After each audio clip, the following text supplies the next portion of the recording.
12절의 말씀 보도록 하겠습니다. 출애굽기 20장 12절입니다. 한 목소리로 함께 교독하겠습니다. 내 부모를 공경하라. 그리하면 내 하나님 여호와가 내가 준 땅에서 내 생명이 되리라. 아멘. 우리는 10계명의 1계명부터 4계명까지를 살펴보았습니다. 1계명부터 4계명까지는 하나님에 대해서 우리가 어떻게 해야 되는지 이것을 같이 살펴보았죠. 그래서 하나님을 사랑한다고 한다면 우리는 1계명부터 4계명의 계명들을 잘 지켜야 됩니다. 말로는 하나님을 사랑한다고 이야기하지만 실제로 1계명부터 4계명까지의 내용을 지키지 않는다면 그 사람의 하나님을 사랑한다라고 하는 것은 거짓말입니다. 그래서 하나님을 사랑하는 것과 계명을 지키는 것은 긴밀한 연관성을 가지고 있죠. 왜냐하면 계명을 지키는 것은 좀 쉽진 않습니다. 그런데 그 계명을 지키는 이유가 하나님에 대한 사랑이기 때문에 그 계명을 지키려고 애를 쓰는 것입니다. 그래서 하나님에 대한 사랑이 더 깊고 깊을수록 그 계명을 잘 지키려고 노력하고 애를 쓰는 모습이 나타나기 때문에 그렇죠. 우리가 오늘부터는 이제 사람과 사람과의 관계 속에서 하나님이 원하시는 삶의 모습이 어떤 것인지를 함께 살펴보려고 합니다. 그럴 때 우리가 사람과 사람 사이에 지켜야 될 계명이 5계명부터 10계명의 내용인데 순서는 굉장히 중요합니다. 이것이 중요성의 순서에 따라서 기록되어 있습니다. 그래서 하나님이 볼 때 가장 중요한 사람과 사람과의 관계 속에서 가장 중요한 계명 첫 번째가 뭐냐면 부모님을 공경하라라고 하는 겁니다. 우리가 볼 때는 부모님을 공경하라라고 하는 것보다 살인하지 말라 이게 더 큰 계명인 것 같아요. 그래서 살인하는 사람이 이 사회에서는 더 큰 형벌을 받죠. 그런데 하나님은 다르다는 것입니다. 우리가 하나님의 말씀대로 잘 살아갈 때 하나님이 말씀하신 순서가 우리의 삶 가운데 나타나게 돼요. 근데 이 순서가 깨지면 이제 그 사람은 하나님이 보시기에 올바른 삶이 아니라는 겁니다. 가장 마지막에 뭐냐면 탐심이 나오죠. 무엇인가를 탐하는 거예요. 그래서 하나님의 말씀대로 살아가는 사람들은 살인하지 말라, 간음하지 말라, 이웃에 대해서 것에 도둑질하지 말라, 거짓 증거하지 말라라는 탐심, 이것이 마지막이에요. 내가 원해도 그 원하는 것이 다른 사람을 해하는 것이라면, 그리고 다른 사람의 것을 파괴하는 것이라면 내가 원하는 것들을 내려놓는 거죠. 그런데 이제 이 순서가 거꾸로 되는 거예요. 내가 원하는 게 있어. 너무너무 원해. 근데 그것 때문에 다른 사람을 죽입니다. 다른 사람의 것을 훔칩니다. 다른 사람에 대해서 거짓말을 합니다. 이러면 하나님이 말씀하시는 질서를 역행하고 있는 거예요. 점점점 우리가 타락하면 타락할수록 하나님이 말씀하신 질서를 역행하는 일들이 벌어지게 됩니다.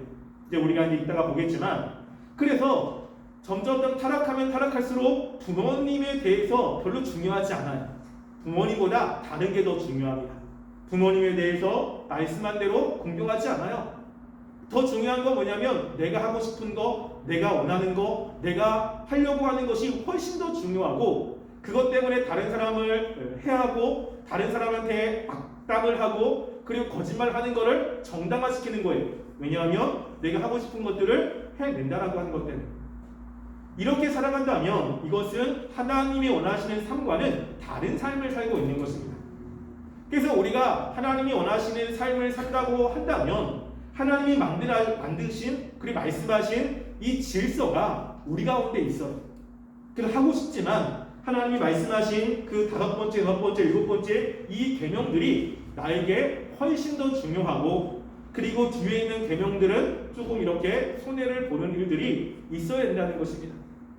그 중에 가장 먼저 하나님이 말씀하신 것이 바로 내 부모를 공경하라고 하는 거예요. 이건 굉장히 중요한 것입니다. 우리는 그냥 부모님을 공경하는 것이 뭘 그렇게 중요하지? 라고 생각할 수 있지만 하나님은 다른 어떤 것보다 이것을 가장 중요하게 여긴다는 거예요. 그래서 우리가 다른 계명과 함께 이 부모님을 공경하는 계명을 이렇게 대조해서 살펴보면 다른 계명과 조금 다른 것이 있어요. 이 계명이 조금 다르거든요. 특별히 이제 1계명부터 3계명 그리고 4계명과 5계명은 좀 비슷합니다. 그리고 6계명부터 10계명이 조금 달라요. 여러분 혹시 어떤 게 다른지 알겠습니까? 이 계명들 뭐죠? 그렇죠, 맞아요. 다른 거는 하지 말라 해요. 근데 이 계명은 뭐죠? 적극적으로 하라는 거예요. 그러니까 이 다른 거는 하지 마, 이거 하면 안 돼, 여기에 포커스가 있다면 하나님이 이 계명에는 뭐죠? 적극적으로 해야 되는 거예요. 왜냐하면 중요하기 때문에 그렇습니다. 그리고 이 계명은 다른 계명과 다르게 또 한 가지 중요성이 있어요. 이거는 다른 9개의 계명과 다르게 뭐가 있죠? 여기에는 축복이 기록되어 있습니다. 그래서 계명 12절 보면 내 부모를 공경하라. 그리하면 내 하나님 여호와가 내가 준 땅에서 네 생명이 길리라라고 이야기합니다. 뭐죠? 축복이 있어요. 축복이. 그랬다는 것은 뭐냐면 굉장히 중요한 거예요. 이 계명은 축복과 연결되어 있을 정도로 네가 부모님을 공경하는 거 원하지 않느냐? 그러면 축복을 위해서라도 부모님을 공경하라고 하는 거예요. 그래서 하나님께서 이렇게 말씀하시는 것은 이 계명이 너무너무나 중요하기 때문에 그렇습니다. 그래서 우리가 부모님을 공경하지 않는 거 괜찮지, 뭐 다른 게 더 중요하지 않아? 라는 생각을 갖는다면 그거는 개인적인 생각이고요. 하나님은 그렇게 얘기하지 않아요. 왜냐하면 우리가 여기에서 이야기하는 공경하다라고 하는 단어 있죠. 그럼 공경하다. 그 공경하다는 단어가 그 히브리 말로는 카바드라고 하는 단어예요. 카바드라고 하는 단어인데 이 단어는 두 대상에게만 쓰입니다. 딱 두 대상. 하나는 여기서 이야기하는 것처럼 부모님을 공경해라. 그리고 신명기 5장 16절에도 뭐냐면 그 단어가 나오는데 거기도 뭐라고 이야기냐면요. 너는 내 하나님 여호와께서 명령하신 내 부모를 공경해라 라고 하는 단어로 쓰입니다. 그러니까 공경하라는 누구한테만 쓰여요? 우선 인간 사회에서는 부모님에게만 쓰이는 거예요. 근데 이 단어가 또 쓰이는 문장이 있어요. 그 문장을 한번 찾아볼까요? 자, 어디서 쓰냐면요. 잠언 3장 9절입니다. 잠언 3장 9절.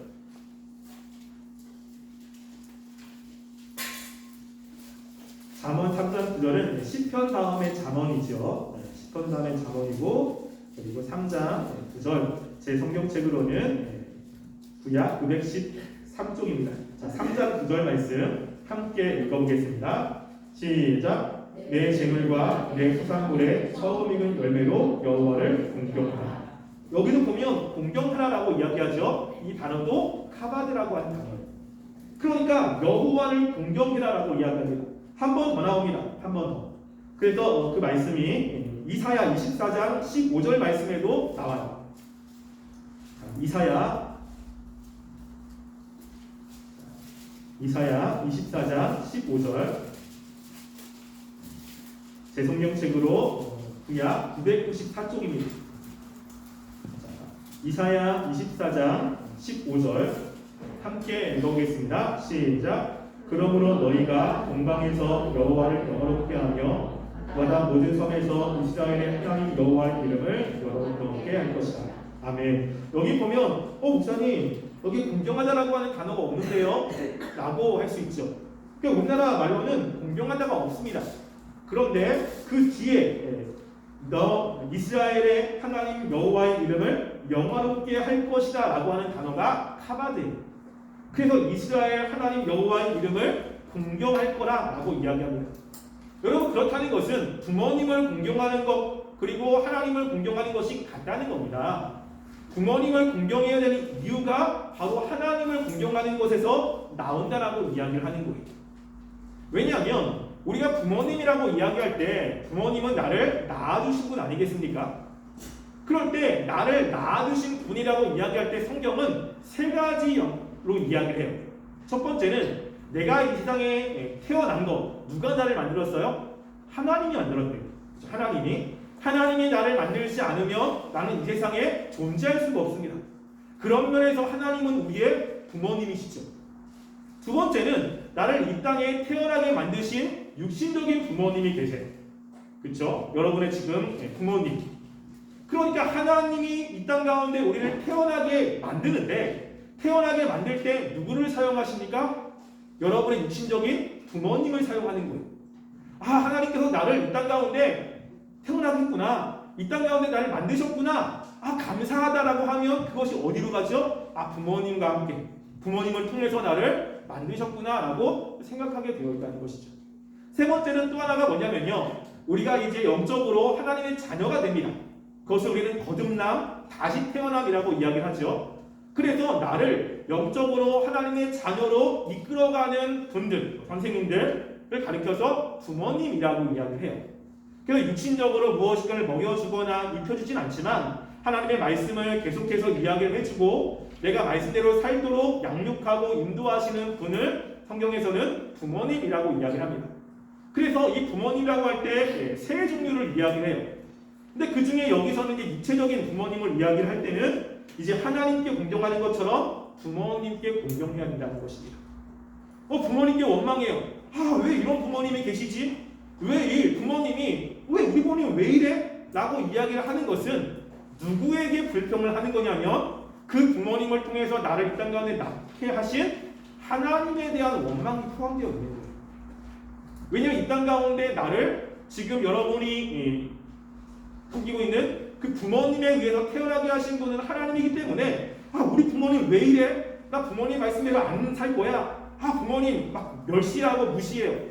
그것을 뭐라고 하나님은 보시냐면 하나님께 대해서 그렇게 하는 것으로 간주하고 계시는 거예요. 그래서 성경에 부모님을 잘 섬기는 사람들은 하나님께서 복을 주셨고 부모님을 멸시한 사람들에게 하나님께서는 징계를 주시는 것을 우리는 좀 보게 돼요. 여러분 부모님을 참 잘 섬긴 사람 가운데 여러분이 알고 있는 사람이 한 명 있습니다. 특별히 구약에 누가 있죠? 아브라함의 아들 이삭이죠. 이삭. 아브라함이 하나님의 명령대로 이삭을 제물로 삼으려고 간 거예요. 그때 그 이삭의 나이가 한 18살 정도 된다고 보거든요. 그때 아브라함의 나이는 118살이에요.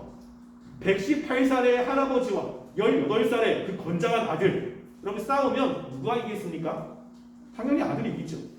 그런데 아브라함이 이삭을 잡아서 제물로 바치려고 할 때 이삭의 손을 결박하고 그리고 제단 위에 이렇게 눕히려고 할 때 만약에 이삭이 도망가면 아브라함은 이삭을 따라갈 수 없어요. 이삭이 힘으로 아버지 아브라함을 제압하면 아브라함은 이삭을 그렇게 할 수 없습니다. 어떻게 한 거죠? 순순히 따라간 거예요. 그 여러분들이 이삭의 삶을 보면요, 평탄한 것들이 되게 많습니다. 어렵지 않고 특별히 뭔가 이렇게 어려운 것이 별로 없어요. 하나님의 축복이라고 이야기를 하죠. 또 하나는 어디서 나오냐면요, 여러분 룻기에 보면 룻이 나오죠. 룻이 시어머니 나오미를 굉장히 잘 공경을 했습니다. 그때 하나님께서 그 룻에게 축복을 해주시죠. 그 성경에 보면 이 부모님께 잘한 사람들에게 하나님이 축복을 많이 해주시는 것을 보게 돼요. 그 반대로 부모님의 말씀대로 살지 않는 사람들에게는 하나님께서는 징계하시죠. 그 대표적인 한 사람만 보겠습니다. 우리가 사무엘상 2장 22절부터 25절 말씀 볼까요? 사무엘상 2장 22절부터 25절입니다.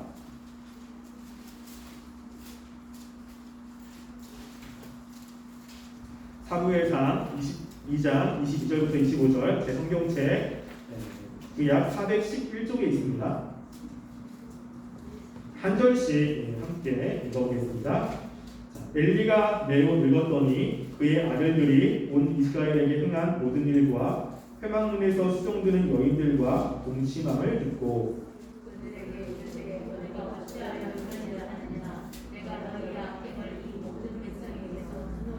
내 아들들아 그리하지 말라. 내게 들리는 소문이 좋지 아니하니라.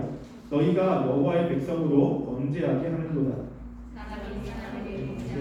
하나님이 심판하리라. 만일 사람이 여호와께 범죄하며 누가 그를 위하여 강구하겠느냐. 그들이 자기 아버지 말을 듣지 아니하니 이는 여호와께서 그들을 죽이기로 뜻하셨느니라. 아멘. 여기 보면 엘리와 그의 아들들에 대해서 이야기합니다. 이 엘리가 아들들의 그 잘못에 대해서 이야기를 하는 거예요. 야, 너희들 그렇게 하면 안 돼. 너희들 그렇게 하면 하나님께서 너희들을 그냥 두지 않을 거야 라고 이야기를 합니다. 그런데 이 아들들이 부모님의 아버지의 말을 듣지 않아요. 왜 듣지 않는다라고 25절 하반절에 이야기하냐면 여호와께서 그들을 죽이기로 뜻하셨음이니라라고 이야기합니다. 그래서 죽이기로 뜻한 사람들의 모습 가운데 부모님의 말씀을 듣지 않는 거예요. 그러면서 하나님께서 주시는 징계를 받고 있다는 것입니다.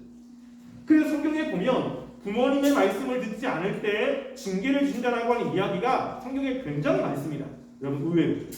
그러니까 다른 사람들을 죽이면 반드시 죽여라. 다른 사람의 것을 탐하면 어떻게 해라 저렇게 해라 라고 이야기하는 것과 함께 부모님께 말씀을 듣지 않으면 하나님의 징계를 한다는 이야기가 성경에 많은데요. 그 중에 제가 몇 군데만 읽어드릴게요. 자, 잠언 30장 17절 말씀 찾지 마세요. 잘 들어보세요. 아비를 조롱하며 어미 순종하기를 싫어하는 자의 눈은 골짜기의 까마귀에게 쪼이고 독수리 새끼에게 먹히리라 라고 이야기합니다. 굉장히 잔인하죠. 여러분 눈은 굉장히 좀 예민하잖아요. 그 눈에 피클이나 모래가 들어가면 굉장히 아파요. 그런데 아비를 조롱하며 어미 순종하기를 싫어해. 그러면 그 눈을 까마귀에게 쪼인다는 거 얼마나 아프겠습니까? 자, 신명기 27장 16절에 보면 이렇게 이야기해요. 그의 부모를 경홀히 여기는 자는 저주를 받을 것이라 할 것이요 모든 백성은 아멘할지니라 라고 이야기합니다. 부모님을 저주하고 경홀히 여겨요. 가볍게 여겨요. 하찮게 여기고 부모님을 막대하는 사람을 하나님께서는 저주를 받게 한다. 그럼 백성들은 아멘이라고 이야기합니다.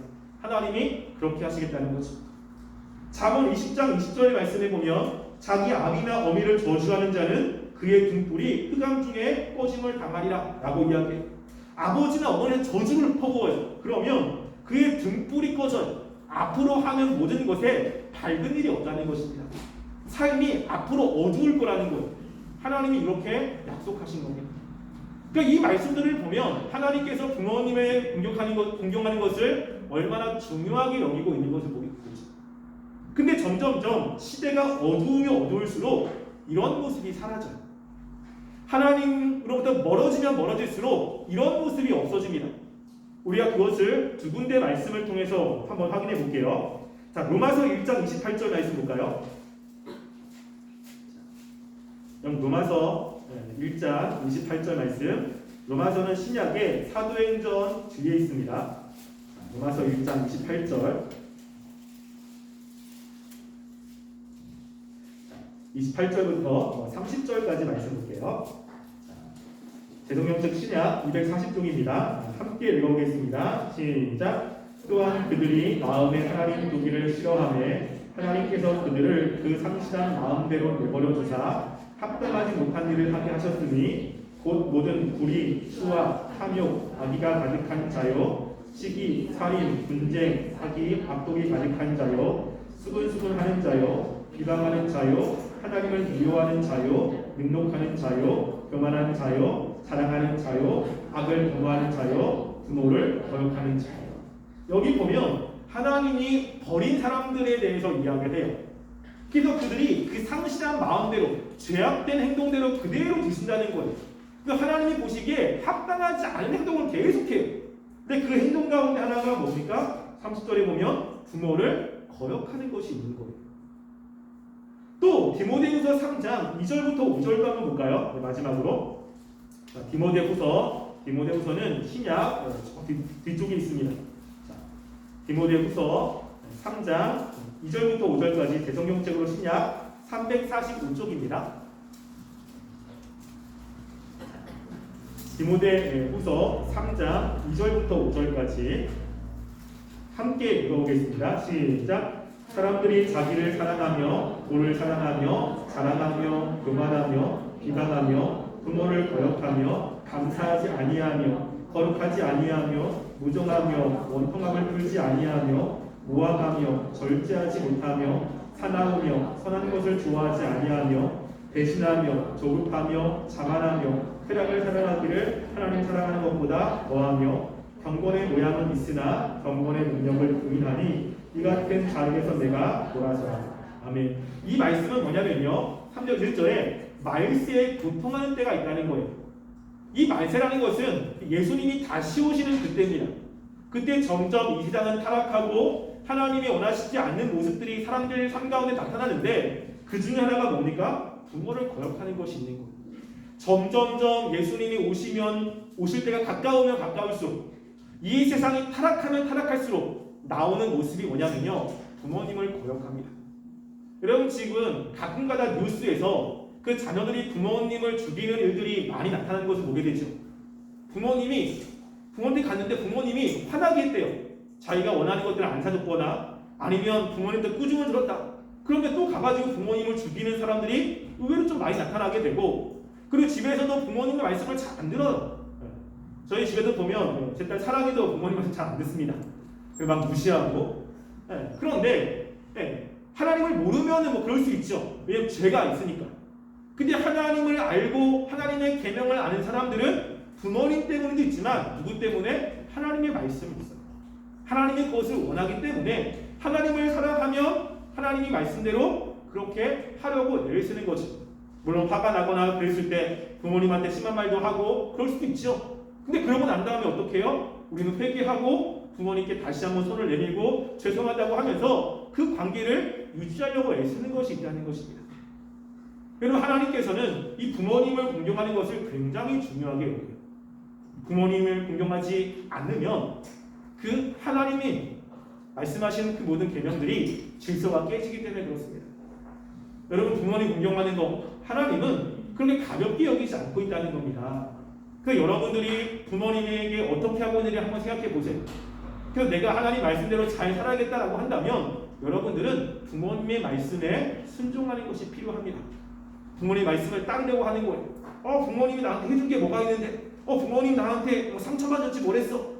물론 그럴 수도 있죠. 그런데 그 부모님보다 하나님이 나를 그 부모님 밑에서 태어나게 하시고 거기서 자라게 하시는 거예요.